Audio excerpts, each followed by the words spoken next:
Welcome back to Here's the Takeaway podcast. I'm your host, Kim Bindle, and I am so excited to introduce you to today's artist. She is Vere music and Brickhouse entertainment artist, Mary-Clair. Hi. Hey. How are you? Hi, guys. This is so great to So much have fun. you here. Yes. And so many cool connections. Yep. Because you grew up in New Mexico. That's where I grew up. A bit of a You far ways grew away. up- yes, yes. But you grew up in Music City. Yeah, Nashville. Nashville area. I lived there for 13 Yes, you years. did. And I met your dad, Oh. who, let's name drop for a second, is do the it. manager for Mercy Me. And his name is Scott Brickman, and he is a love in the industry and probably the most humble man I've ever met. Oh, Just okay. a Well, great guy. I'm not going to tell him you said that because then he'll get a big head and he'll be like, I'm pretty humble.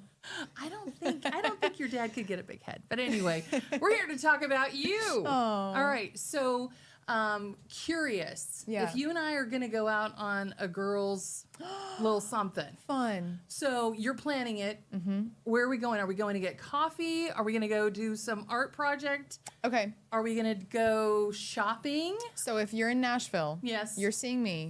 What are we going to do? We're going to start the day at Frothy Monkey and get coffee and breakfast. And just have like a little devotional. That's the best way to start the day. Yes. And then I feel like after breakfast, I need like a little walk. Okay. Just to have that time in the morning. Take the walk. So we'll do Love a that. little Downtown walk together. Franklin. Yes, Yes, downtown that Franklin's sounds like so where fun. we're headed. Okay. I live like 15 minutes from there, so Okay. it's like the prettiest place to take a walk. But everyone's moving to Franklin, so I've kind of had to just make my morning walk a neighborhood walk and pretend it's downtown Franklin and all the Christmas lights are up. Right. But yeah, we'll go for a little walk, and then I love to shop. I love to explore. We'll probably end the night at a concert of sorts. Okay. Music somewhere. Yes, because we can, because we're in Music Right, City. that's right. That's great. But that's the dream day. I love that. I hope we can do that one day. I agree. Let's do I it. love doing Come that. visit. So I mentioned your dad Yes. and knowing him through the years. And he is a person that helps people who are trying to figure out how they would like to be a part of the music industry. Yeah. So you grew up with that. Yep. He was you guys lived under the same roof. Right. So I know a lot of people are saying Mary-Clair, emerging artist, but you really have been kind of emerging over the years. It's not like, you just started this 3 Yeah. years ago and you've had this incredible example to follow. Plus you've had other people, because you are in Music City, who have kind of poured into you. Yeah. People like Toby Mac and, Audio Adrenaline's Mark Stewart and all of these, I know I'm name dropping here, but this is a special kind of learning and growing to come to this place of saying, okay, I would really love to become an artist. Yeah. So talk about how this all began. I mean, Sure. is it just seeing what dad's doing and being in the environment, or what is it? Well, you know what? Growing up, I was just always with him. I wanted to be attached at his hip because his job was so cool. And I loved that, my dad was, living on tour buses a lot, and he got to go to concerts.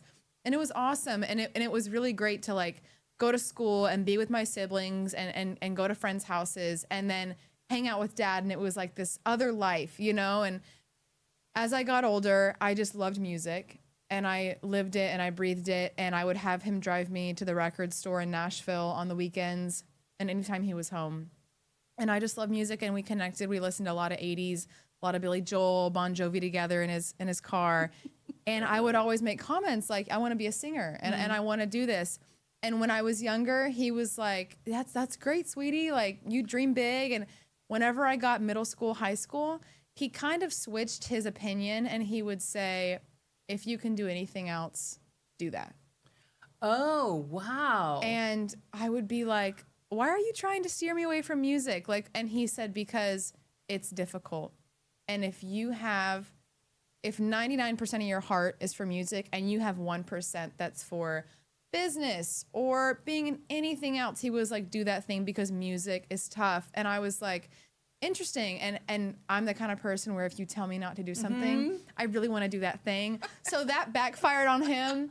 And I was like, great. no, I have to prove to my dad that I've got what it takes. And I haven't done that yet, but I'm trying. And yeah, he would say that. And I knew that it came from a place of love, of him wanting to kind of save me from that world. And yeah, and I knew that was a challenge that I wanted to take on. And so when it was time for me to choose colleges, I had to choose my major and decided to do music and stay in Nashville. And yeah, I just put out my first record, and yeah, we're getting there. So we'll see. Yes. And this is that beautiful record. Take a good look at this. So exciting on vinyl. How cute and how beautiful. I shouldn't say cute. I'm sorry. How beautiful is this? I mean, stunning. It's stunning. Stunning. Look at this beautiful thing. Woo! All right. Awesome. Thank you for bringing that, by the way. I really appreciate you doing that. I think he was kind of like testing the water with you, too, to kind of see how bad do you want it. Yeah. Too, because he's been doing it for a long time, and he has high opinions of what it is to make it. Yeah. I heard a quote from him that said, you know, to make it in his definition was to, you know, be nationally seen and be doing it for at least 10 years. Yeah. Because so many people, even with shows like The Voice and American Idol and things like that, some people make it for a little bit and then they're gone just because there's just so much coming at us. People can, you know, gain a following on social media that they couldn't do, you know, 10 years ago or something along that line. So what a blessing to have him as your dad, to not only encourage you, but also, you know, push a little bit to see that. Yeah. So I'm curious, I don't think I've ever heard your faith story. Like, how did you, and I know you have great parents, they're awesome, but how did you take Jesus in as your own? I mean, I grew up in a Christian house, and when we weren't at church or at school, we were at Christian concerts and just hearing Christian music. And I loved Jesus, and I loved worshiping. And my parents were really good about just filling our home with that spirit. It was kind of the meeting place for a lot of our family and friends. It wasn't strange for me to get out of bed one morning and go in the kitchen and someone's in there making breakfast and hi, how are you? What's your name? And that was kind of their MO, and I loved that. And if anything, that showed me more of who Jesus is than a lot of the lessons that I learned in church is just what was modeled by my parents. And yeah, I mean, growing up, I went to Christian schools, and I really learned to love the Lord through worship and all the old greats like DC Talk. I would love them, or CeCe Winans and Gaither Vocal Band. I just loved it. But I would say my testimony definitely got formed throughout high school. I feel like, as a lot of people do, you know, you kind of find yourself, and there's a lot of wear and tear that happens in high school, and a lot of figuring out who you are. And I had an unexpected death. A friend passed away just out of the blue, and it was one of those times where you go, oh my goodness, you know, you realize life has been pretty easy up until this point, and I have to figure out if my faith is real. And you have those hard questions and those late nights by yourself, and it's just you and the Lord. And yeah, the thing that helped me through that season was music. And that's when I kind of realized that I want to bring that same comfort to someone else. And so, yeah, I mean, I used to work at a summer camp in the summers and just doing that and spreading the gospel through just having fun and music and any way that I can. But yeah, a lot of it has to do with what my dad does and just watching him and the artists that he has and watching them spread the gospel. You loved it. You wanted to be a part of that. Yes, absolutely. It's interesting that you say late at night when you have to kind of face yourself, when no one else is around and nobody's still up on social media or whatever. Your song, There's a God. Aww. I've been listening to it over and over again the last little few days here. Yeah. And I was feeling that. This song is so stunning. It's beautiful. Thank and you. It sort of comes from that place of of having to be pushed in your heart, that this person that you thought you were going to, you know, maybe be at each other's weddings or whatever, isn't going to keep going in the story of being here on earth. Hopefully you'll get to hook up with them in heaven. Right. But that's no longer going to happen. Right. And so you're dealing with these feelings. Talk about this song and how it came to be. Well, if, you know, whenever you were growing up and you would do the yearbook and they would say most likely to do this and I was always kind of the class clown. And I was just, I love to be funny. And that was kind of my MO, is just, if I walked in a room and it was a little awkward, I love to just kind of break the tension and be like, what's going on? And yeah, that was kind of just who I was. And I honestly just found myself being like, when I'm not that person, when I don't have it all together, who am I? And a lot of people, you know, when people write you like birthday texts, they'll say, happy birthday. You are always, people would always say, you light up a room, or you're the sunshine. And I would always be like, you know, what if it's not a good day for me? Would they still like me? Or what if I just wasn't okay? Would I still be enough for those people? And it was a lot of, like the song says, it starts off by saying, you know, in your loneliest, darkest day. And I had a lot of those in high school and in college, just by myself thinking, am I going to chase my dreams of music, or am I going to kind of do what everyone else is doing, which isn't a bad thing, but it's just not my calling. And I know that. And so to know that it's not my calling and to choose something else would be disobedience to God. And just having to find out, am I going to have that bravery or not? And I still honestly wrestle with that today. Like I'm not sitting here with all the answers. But I know that was definitely a pivotal point for me. And yeah, I mean, I'm just taking a leap, and I found so far that the more I can give God control, the better it's turned out. But yeah, There's a God is definitely kind of that story of when you're alone or when you're with people and you're just not yourself, there's someone who's always going to see you and understand you and walk with you. And so that was kind of like the overall statement and theme that I wanted to express in this album. There's so many different songs, but I wanted one song to kind of wrap it all up. Right. So that's There's a God, I think, hopefully. Wow. That's exciting. Yeah. Wow. So what is God teaching you right now? You personally, what's going on right now as you're showing everybody your music, you're going around, you're doing your thing. What is he teaching you right now? Well, there's that verse about he's a lamp unto our feet and a light into our path. And I never understood that. I'd say, you know, okay, I get it. He's lighting the way. But right now, I do feel like my life is just take the next step. Don't worry about the whole path. Right. Don't worry about what's ahead. Just say yes to today and whatever opportunities arise today. And honestly, fighting for a reason to say yes to things, because I feel like in my life, I always have seen artists. I mean, I was born in 2003. I Can Only Imagine came out in 2001. And so by the time I was born, I mean, there was already a lot of success happening just in the industry around me. So I never got to see some of those like struggle and grind years that my dad and a lot of those artists had. Right. And so I think I'm reminding myself that although I've only seen the sold out arenas and the award shows and just all the blessings that come with music, I didn't see those struggle years. And that's kind of what I'm doing right now. I'm just grinding it out. You know, I'm driving across the country. I'm way up north. It's too cold for me here, but You're doing great. Yes. You're doing great. I mean, just reminding myself, like, this is why it's a dream, because it's hard to get there. Yeah. And there's a lot of loneliness, but there's also a really great intimacy with the Lord that's coming with this journey of, I don't know what I'm doing tomorrow. Right. You know, I don't know if this album is going to go anywhere. But all I know is that for today, I'm saying yes, and I'm here, and that's more fulfilling than, you know, going home and being safe, and which is fine too, but that's just not my calling.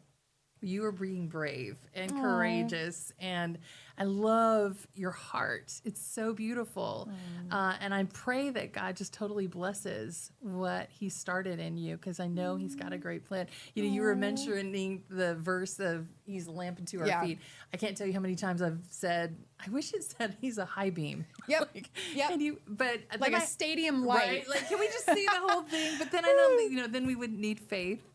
And I heard a pastor use that and say, you know, you don't want to see ahead, because the beauty of it being at your feet is you can see the snakes or the whatever is about to trip you up right in front of you, instead of looking further down the road. You know, it's so impressive to see how God's already using you in such a big way. Just what you've shared right now, just to really appreciate how your dad, your mom, and all the people that you've been able to have around you and pour into you to bring you to this moment.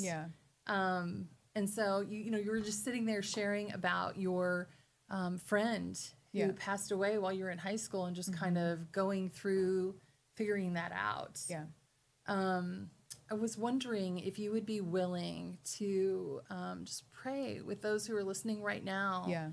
Just kind of give a word of encouragement for whatever they're walking through right now. It just seems like life is cray-cray right now, and we just need a word sometimes. We need someone to say it out loud. So what would you say? I would just tell those people that it's a season. You know, this too shall pass, and God makes us that promise, and things come in seasons, and it's not going to last forever. But while it's here, you're not alone. And I think that is line number one that the enemy loves to use, is that you're alone, no one else feels this way. That's a lie. You know, the Lord tells us in the Bible that there's no temptation that will overcome us that's not common to man. And with anything, he gives us a way out of it. So with those truths and the lies of the enemy, we already know how we're going to, you know, fight back. And that might seem a little extreme, you know, truths and lies and fighting, but it's spiritual warfare, and it's out there and it's real. And I think that people need to know that not only is this just a good word of you're not alone and it's going to be okay. That's true, but there's biblical truth in that. And I think unless people know that they can stand on that, they're going to have a shaky foundation. And that's something that I had to learn. Before my friend passed away, I was kind of in this world where I had the Bible verse on my mirror in the morning, and I would say, I'm fearfully and wonderfully made, and he's got a plan. That's awesome. Right. But then something happens and everything falls apart. Crumble. Everything. Yeah. And you say, when I don't know who I am and I don't even know who the Lord is, what do I do? And I think there's people right now that are in that spot. You know, times have been really tough lately, and it's been really evident on social media. There's been a lot that's been happening in the world, and I think people are honestly a little scared. You know, there's a lot of unknown out there of where are we headed as just a people. And I think people need to be reminded that when all else fails, just open the word.